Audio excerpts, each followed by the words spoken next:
नमस्कार, मी पराग कासरेकर ॲव्हेंजर डायरीजच्या या भागात स्वागत करतो. आज मी तुम्हाला माझ्या आणखी एका प्रवास वर्णनामध्ये सहभागी करून घेत आहे. हा आठवणींचा संग्रह म्हणजे माझ्यातल्या मी सोबत नव्याने ओळख करून देणारा आहे.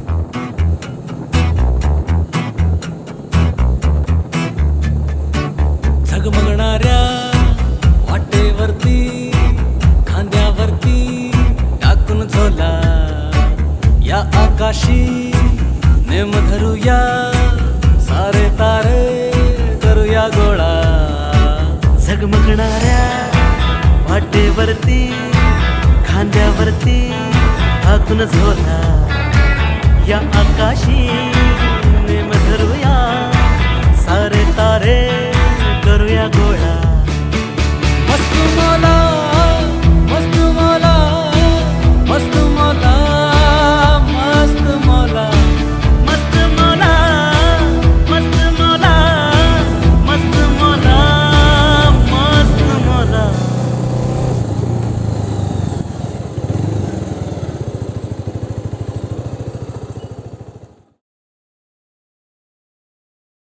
नेहमीप्रमाणे काही गोष्टींची खात्री करून मी निघालो.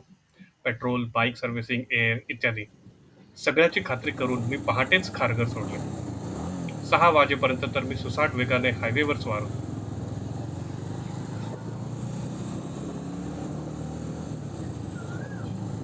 खरं तर ही ट्रिप 10 वर्षांपूर्वीच प्लॅन केली होती, जेव्हा मी नवीनच माझी बजाज ॲव्हेंजर 220 विकत घेतली तेव्हा.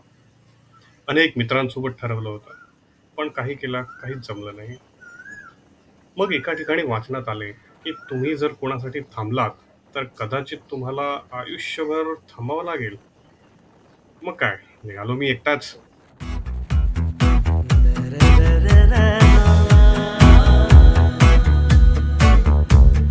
दिवस रातीचा हिशेब नाही घडायचे ते घडेल काही. करून जाजे करायचे ते कसली धांदल कसली घाई. दिवस रातीचा हिशेब नाही घडायचे ते घडेल काही. करून जाजे करायचे ते कसली धांदल कसली घाई.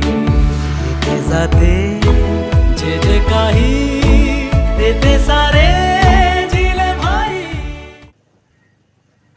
होतं असं कधी कधी की तुम्ही खूप विचार करून काही ठरवता, पण तसं घडत नाही. आणि कधी एका क्षणात निर्णय होऊन जातो, जसं की आज घडलं. आयुष्याच्या वळणावरती वाट निसरडी रस्ता ओला. ऑइल आपली फ्रेंडशिप भारी करू टेन्शनचा सोळा मोळा. मस्त मला मस्त मला मस्त मला मस्त मला मस्त मला मस्त मला मस्त मला मस्त मला मस्त मला चल मस्त मला चल मस्त मला चल मस्त मला मस्त मला मस्त मला मस्त मला मस्त मला.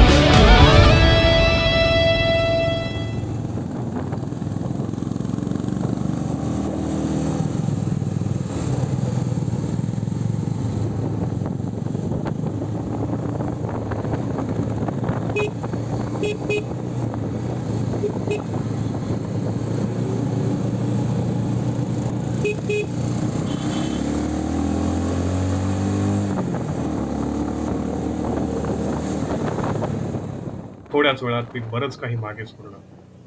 ऑफिसचे मीटिंग्स, प्रेझेंटेशन्स, टार्गेटचे प्रेशर. बाईक चालवताना आपोआपच या गोष्टी डोक्यातून निघून जातात. मन हलकं होतं. बाईक रायडिंगची प्रचंड आवड या अनाड मनाला इथवर घेऊन आलं. ते 11 मारुती मला खुणावत होते आणि माझ्यासमोर हा खुला रस्ता होता. 17व्या शतकात समर्थ रामदास स्वामी यांनी हे 11 मंदिर स्थापित केले. तरुण पिढीमध्ये शारीरिक तंदुरुस्तीची जागरूकता करून त्यांना छत्रपती शिवाजी महाराजांच्या स्वराज्य निर्मितीच्या कामात हातभार लावावा, हाच कदाचित त्यामागचा उद्देश असावा.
थांबता सलग मी साताराहून पुढे निघून गेलो आणि 10:30च्या सुमारास नागठाणेजवळ नाश्त्यासाठी थांबलो. लवकरच नाश्ता संपवून मी पुन्हा बाईकवर स्वार झालो. पुढच्या 1.5 तासात मी वडगाव वठारपर्यंत पोहोचलो. हे कोल्हापूरहून अवघ्या 20 किलोमीटरवर आहे. वडगाव वठार येथून डावीकडे अंबाप मार्गे मनपाडळला जायला एक रस्ता आहे. साधारण 13 किलोमीटरचा हा रस्ता आहे. सुमारे 1 वाजता मी मनपाडळे इथे पोहोचलो. 1651 साली बांधलेले हे मंदिर खूपच सुंदर परिसरात आहे. सभोवती वाहता ओढा आणि कौलारू छत.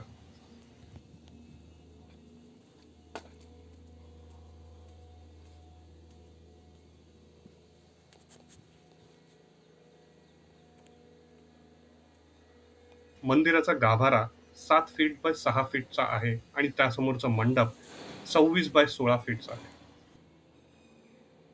मंदिरातील मूर्ती आनंददायी आहेच, वर जागृतही समजली जाते. 5 फुटांची ही मूर्ती उत्तराभिमुख आहे.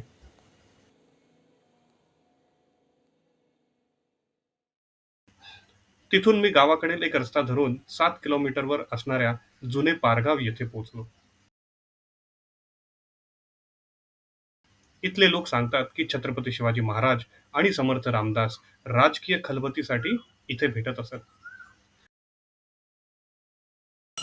11 मारुतींपैकी या एकाच मारुतीला इथल्या जागेवरून म्हणजेच पारगावचा मारुती म्हणून ओळखतात. 1651 मध्ये समर्थांनी एका सपाट दगडावर ही मूर्ती कोरली. 11 मारुतीपैकी ही मूर्ती सर्वात लहान आहे. साधारण 1.5 फुटाची आहे. तिथून मी आणखीन एक अंतर्गत रस्ता घेऊन 32 शिराळ्याला पोहोचलो. साधारण 21 किलोमीटरचा हा रस्ता अतिशय सुंदर अशा गावाकडच्या शेतातून आपल्याला घेऊन येतो. शिराळा हे गाव तसं नागपंचमी आणि गारुडीच्या खेळांसाठी प्रसिद्ध आहे बरं का.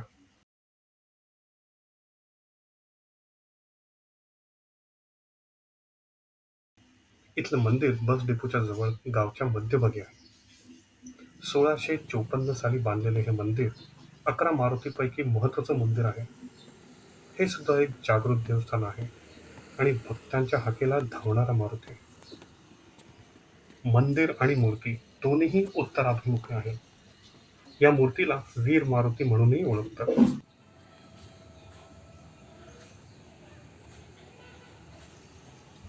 मंदिराच्या समोर मोठा सभामंडप आहे.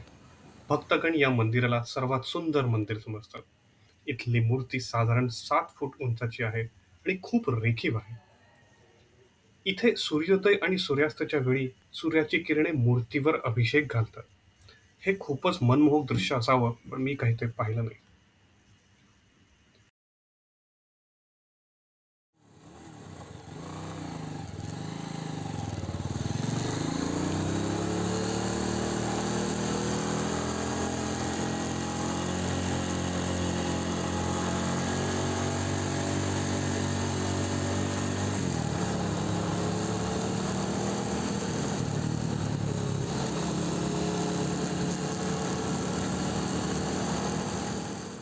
या पुढचं ठिकाण म्हणजे शिराळापासून 30 किलोमीटरवर असलेले बाहे बोरगाव.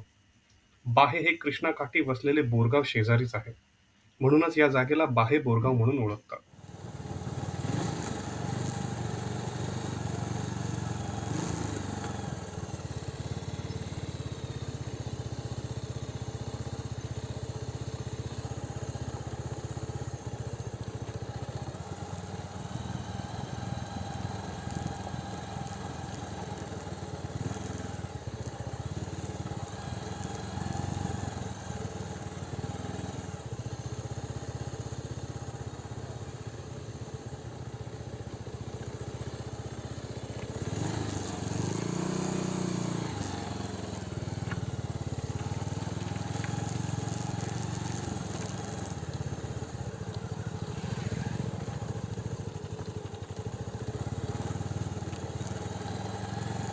येथील मंदिर हे बरोबर नदीच्या पात्रात आहे.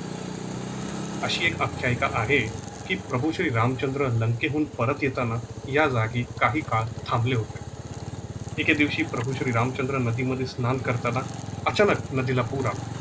हे पाहताच भगवान हनुमानजींनी नदीत उडी घेतली आणि आपल्या दोन्ही बाहूंनी पाण्याचा प्रवाह थांबवण्याचा प्रयत्न केला. यामुळे नदीचे पात्र दुभंगले गेले आणि मध्येच एक बेट तयार झाले. या बेटावर राम मंदिर आहे आणि म्हणूनच या जागेला रामलिंग बेट असं म्हणतात. इथेच ध्यान करत असताना समर्थांना भीमरूपी स्तोत्र लिहिण्याची प्रेरणा मिळाली. मारुती मंदिर सोबत इथे अनेक छोटी बेट आणि समाधी आहेत. कृष्ण महात्म्यामध्ये याच जागेला बाहुक्षेत्र अर्थात बलस्थान असे संबोधले गेले आहे.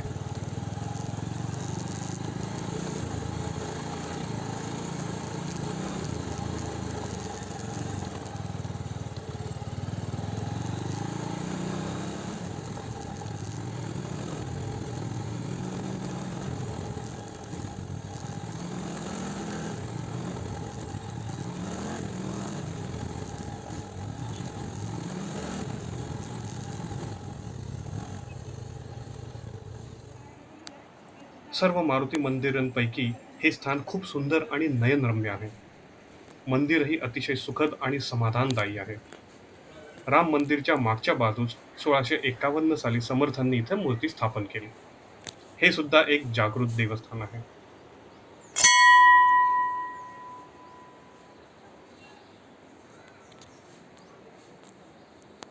इथे मुकुट घातलेली महाकाय मूर्ती आहे.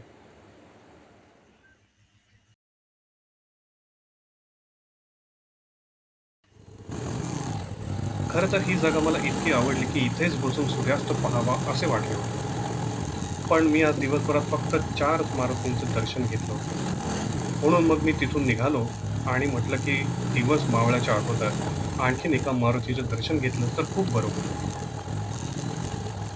इथल्या या रस्त्यामुळे माझी ऑफ रोडिंगची इच्छा आणि खास दोन्हीही पूर्ण झाली.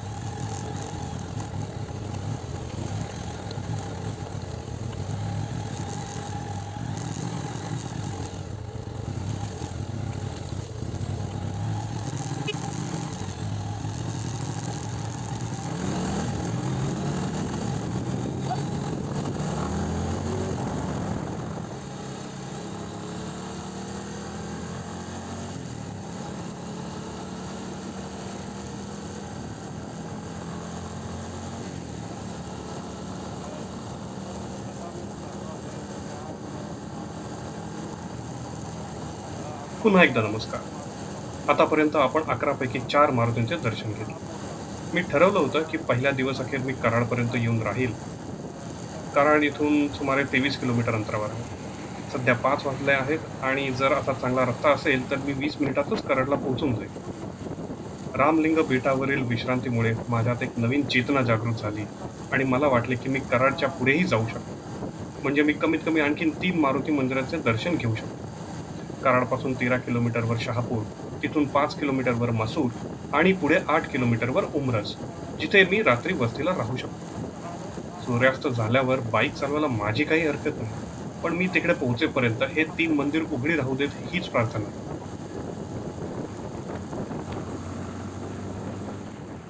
शहापूरची मारुतीची मूर्ती ही चुन्यापासून बनवली गेली आहे. समर्थ रामदास यांनी स्थापना केलेल्या 11 मारुतींपैकी हा सगळ्यात पहिला मारुती 1644 साली. या मंदिराची देखभाल शहापूरचेच कुलकर्णी घराण्याकडे आहे. त्यांनी मंदिरमध्ये छायाचित्रण करण्यासाठी सक्त मनाई केली आहे, म्हणजेच व्हिडिओग्राफी, फोटोग्राफी.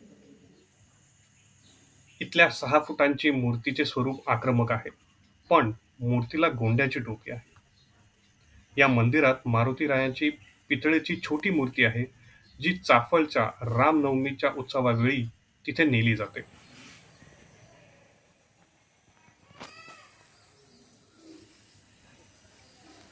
मसूरच्या महारुद्र मारुतीची स्थापना 1645 साली केली गेली. ही मूर्ती सुद्धा चुन्यापासून बनवली गेली आहे. ही 5 फुटांची मूर्ती पश्चिम अभिमुख आहे. ही मूर्ती खूपच गोंडस आहे.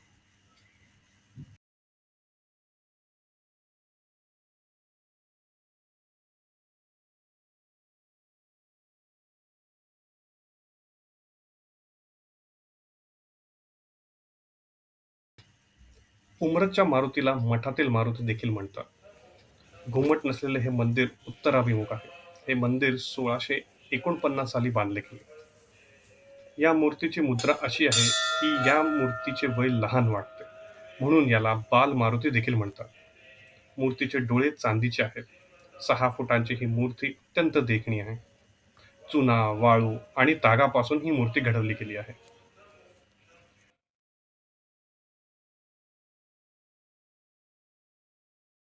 पहिल्या दिवशी 466 किलोमीटरचा प्रवास संपवून मी पहिल्या रात्री उमरज येथेच मुक्कामी थांबलो.